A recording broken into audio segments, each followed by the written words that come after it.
no matter what the Eagles do the last couple of years, incredibly talented roster. Jalen Hurts is terrific. They have a couple of the best wide receivers in the game. Yes, now without A.J. Brown for a little while. They add Saquon Barkley. The NFC East should be theirs for the taking. Yet I always feel that they are just one tiny small step away from absolute chaos and disaster. And a lot of that is sown by how much of a tenuous grip Nick Sirianni has on being the head coach, the relationship that Nick Sirianni has with Jalen Hurts, and just what mentally happens if things don't go the Eagles' way. The Eagles are great front runners, right? And that's a big thing that to look at the identity of a team. When things are going well, Eagles are great. Right? When they get out, when they're winning and they're up, everything is great. But when things get a little weird, when they start losing and make a mistake, things go south fast. And the Eagles are always one step away from chaos. Well, congratulations. After this loss tonight, you have walked into chaos. There was a big door and there was a guy there checking IDs, and you're like, I don't know, I don't have my idea. And then the game ended. Oh, no, you don't need an ID. Just walk right in. Here's the chaos door. Just walk right in. There's absolute chaos inside. And the Eagles just floated through the door, turning around, looking at their friends going, hey, I got in. Suckers. I'm going to go in and party. I'm going into the chaos door. Because the Eagles are in that chaos. I can't wait to hear from Nick Sirianni. I can't wait to hear from Jalen Hurts after the show because they are in complete chaos. Well, Hurts throws the interception. You have Sirianni. Vic Fangio's got to go meet a microphone or two, I would think, along the way. Or I can't wait to hear what is said through somebody else about him. Saquon Barkley missing the catch that would have sealed the game, whether he would have run it in and now you extend the lead, or he slides down, as we've talked about so often, the, quote, smart football play, all of that stuff. What was interesting is as that drive began, right, you do the old, hey, this is how many game-winning drives the quarterback has. Fine. The other graphic for the Eagles was last year they lost 3 games where they had a lead inside the final 2 minutes as the ball changed hands. And lo and behold, Captain Kirk. They're still not over that Jets loss, man. The Jets ended the Eagles era, man. The Jets ended the Eagles era. I like that. I got a couple of nuggets for you, though. All right, 15-23, 171 yards and a touchdown. Captain Kirk before that drive. On the drive, 5 of 6, 70 yards in the score to go down and take the lead after the, unsportsmanlike conduct penalty, the extra point sails through. So we got that. And then two other nuggets that came out of it. Number one, people are already in Philadelphia going, hey, a pass rusher like Reddick really would help us here. Do you think he's available?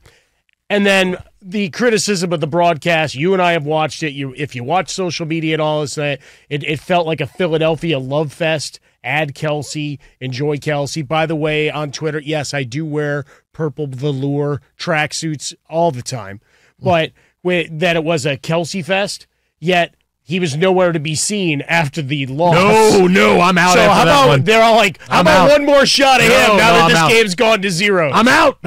Turn that camera off. It goes all full 80s movie star Sean Penn or whatever, punching cameras out of hands. No, it would look like the end of Blair Witch Project where the camera's looking at Mike and she's screaming, ah! And all of a sudden the camera just hits the ground and everybody's quiet.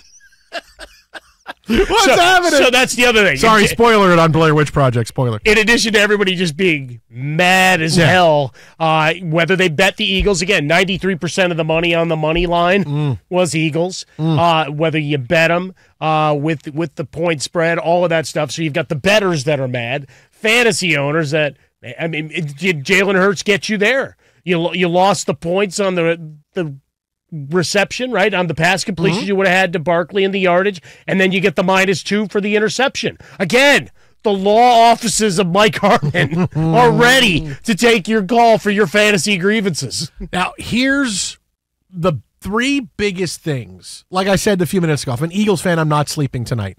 And these are the 3 biggest things that are sending the Eagles into chaos. Number 1, first drive of the game, 5-6 minute drive, 4th and 4, Nick Sirianni decides we're going to go for it and not kick a field goal. Oh, by the way, you could have used that field goal in a 22-21 game, right? Could have used those 3 points, right? Again, the game plays out completely differently. But it's 3 more points. Right. But it's another 55 minutes of game time, and it changes all the down distance. But here's 3 play points. Calling, etc. But here's 3 points you had instead of 3 points you don't have. If I'm walking down the street and there's a wallet there with $1,000 in it, and I don't pick it up, yeah, okay.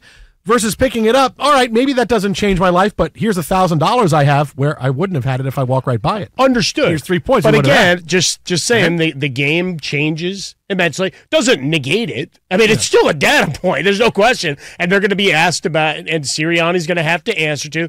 And that point in the game, why were you thinking right off the jump instead of taking the points? Like, well, because I wanted to bury him. That's just dumb. Because it's 4th and 4. It's not 4th and 2, 46%, 4th and 1. They say. It's not 4th and 1. You can do the tush push. They ran it a couple of times tonight. Did it? This is 4th and long-ish. 4th and 4. And my first thought was, do they not have a kicker? Is Brian Dable coaching this game? Do they not have a kicker? Wait, but you know what? They had the perfect 4th and 4 play. We saw it in the final 2 minutes of the game. Yeah. Maybe that was a gimme. So I don't know why they eschew the field. It's 4th and 4. It's not 4th and short, not 4th and half a yard. It's 4th and 4. That's a stupid decision, right? That's stupid by Nick Sirianni. You know what's funny is I actually wrote down the points word of the game. Eschewed is pretty ESCHEWED. That's right. It's like Aaron Rodgers playing relax. And it's got the word chew in it. Yeah, that's true. You can't spell shoed without chew. So that decision does not make any sense. And part of the reason why they lost, that's 3 points they didn't have. I know it's hard to put everything on one play, but Saquon Barkley, when it's a 3rd and 3 with less than 2 minutes left to go and the Falcons are out of timeouts, it's a 3-point lead and the Eagles run a great bootleg play and Jalen Hurts throws to Saquon Barkley, who's open in the flat, and he's getting 3 yards and the game is over. I mean, the game is over. It's hard to put everything down on one play and say this, but when you can easily convert one play and you don't do it, yeah, I could put the blame on that. You made the perfect play call. I can put the blame on that, You had the perfect play call, and you got the perfect ball, right? Because a lot of times, what do we see? The ball comes out too hot because he gets excited, right? He's like, hey, I've got the guy in the flat, and all of a sudden there's no loft, there's no air under it, whatever, and it's a line drive into his chest. We've seen plenty of those. Here, it's got perfect float. Just got to catch it. I mean, you can't. Just bring it in. Nestle it like a nice newborn. Come on, baby. Come on. He's not a receiver that had to catch it in traffic. This is not a drop when he had to go up against it. You're open. This is him, something that he's done 1,000 times. You have to convert that. He had a great game. Ran for 95 yards, caught another 20 yards in passes. Barkley's been really good, but this is on him because that's a play you just have to make. But the rest of it doesn't matter. You just have to make. That was a win or lose play. They brought you in to be a closer. Yeah. Well, look, right? But that's the thing. They've had a committee time and time again, and that's been all fine and good, and it's run well with guys like Boston Scott and Gainwell and DeAndre Swift when he was healthy and whatever else. You brought him in to be the closer, as a sledgehammer runner and as a guy that catches 60 balls out of the backfield a year. Guess what? There's one he didn't catch, 59. They say the big thing here about the NBA boils down to, look, it's a make or miss league, right? For the NFL, it's a catch or drop league. Like you have to make that catch. There's no two ways about it. That loss is on Saquon Barkley. Here's how it sounded on TV. The play that took the air out of the Eagles balloon and put it all back in for Captain Kirk and the Falcons. Backfield. Don't touch that. Hurts. Barkley dropped it. Wow. Wow. That's great analysis by Troy Aikman. Wow. I mean, you have to you'll see it if you haven't seen it. That's a $15 million wow right there. Come on now. And you're going to say, how do you not catch that? This is a veteran who's been in the game. This is one of those. That's the play that I see more than anything. Of the 3 big things, with number 1 being not kicking the field goal, number 2 being that drop, and then the third thing, for some reason, after making Kirk Cousins look abysmal for the first 3 quarters and 13 minutes of it, when the Falcons get the ball back, the Eagles just allow all kinds of room.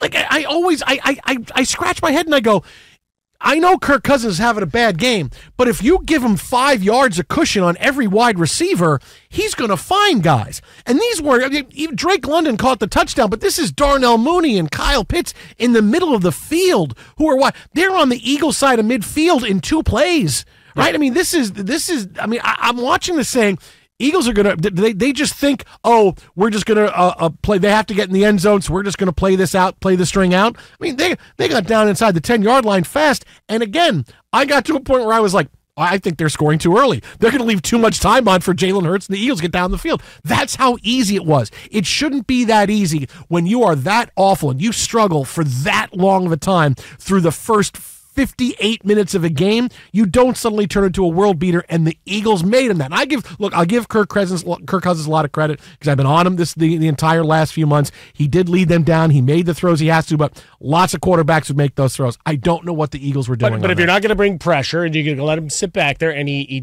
does.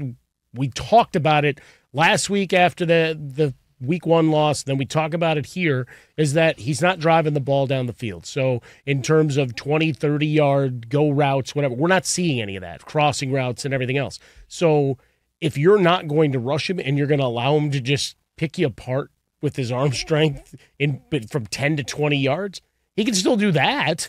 Right? He's a veteran quarterback. This guy's seen everything. So if you're going to allow him to not have to move off the spot, to test the strength of his legs, to test the ability to be accurate on the move, he's going to do this. I want to go back to that second drive, right? So they exchange punts, Eagles get the ball back, and the drive that you're mad about, the 4th and 4. Let me go through the whole play calling sequence of the way that drive ended. Is that you've got Barkley running amok, talking about it 9 yards, 10 yards, 9 yards. Unless he needed oxygen like nobody's business. He gets the ball down 11 yards, gets them to the 15. The next plays, Kenneth Gainwell up the middle for 4 yards. Kenneth Gainwell up the middle for 2 yards. They love for some reason. An incomplete pass to Wilson. An incomplete pass to Wilson. Saquon Barkley's running amok, and he doesn't see the ball inside the 15. And then there's an incomplete pass to Goddard that ends the possession. That's the other part, right? We could talk about going for it on 4th and 4, but what are we doing once we're inside the red zone to where 26 doesn't see the football? And especially after the way he was dominant, the way he ran the ball. The first 4 runs were what? 9, 11, 10, 9? We talked about this last week when we talked about Saquon Barkley. Yeah, but they always find a way to all of a sudden, why is Gainwell in the game? Why is Boston Scott getting these carries? Why is Wilbert Montgomery getting these carries? Yeah, you did. Remember I mentioned Wilbert Montgomery. We talked about last. We do celebrate Wilbert Montgomery. Let's get silly. And let's give the ball to guys who shouldn't be giving the ball to. But this was nothing about Barkley himself. This was, unless he asked out, which, I mean, was Barkley hurt on that second possession? I'll hang up and listen for your response. Exit Outbound of Fresca, exit Swollen Dome, the Jason Smith Show with Mike Harmon live from the TireRack.com studios. So you want to know how the Eagles got into chaos? That is exactly how they got there.